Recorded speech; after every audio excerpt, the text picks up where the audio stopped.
Selamat pagi Bapak Ibu Saudara sekalian yang dikasihi Tuhan. Dalam masa Prapaskah hari yang ke-36 ini, kita akan belajar sebagian firman Tuhan mengenai kemarahan Tuhan Yesus.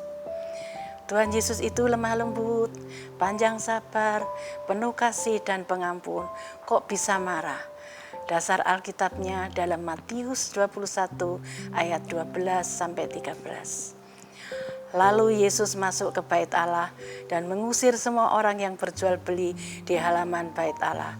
Ia membalikkan meja-meja penukar uang dan bangku-bangku pedagang merpati dan berkata kepada mereka, "Ada tertulis, rumahku akan disebut rumah doa, tapi kamu menjadikannya sarang penyamun." Tuhan Yesus marah waktu masuk ke bait Allah, melihat halaman bait Allah sudah berubah fungsinya menjadi tempat perdagangan. Bait Allah dipakai oleh bangsa Yahudi dan non-Yahudi untuk menyembah Tuhan, berdoa, memuji Tuhan, dan mengajukan permohonan kepada Tuhan.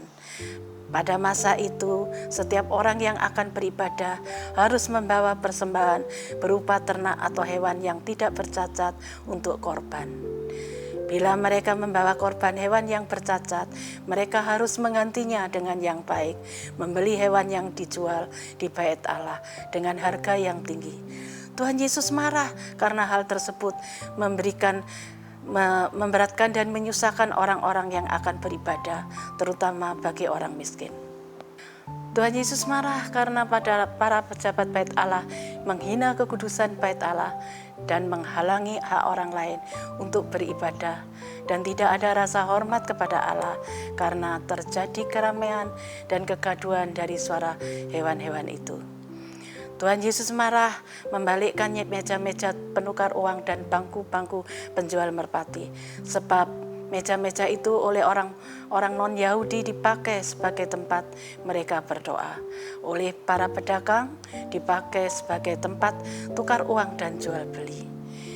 Para pejabat bait Allah tidak menyadari sekalipun tempat itu adalah halaman, tapi diperuntukkan bagi segala bangsa di luar Yahudi. Penghinaan dan pencurian tempat tersebut sama halnya menghina Tuhan, apalagi dipakai untuk mencari keuntungan pribadi.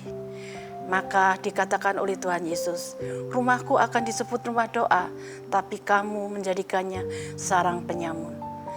Sekian lama kita beribadah secara online di rumah. Kadang kita sering tidak bersikap hormat waktu ibadah di rumah, bukan?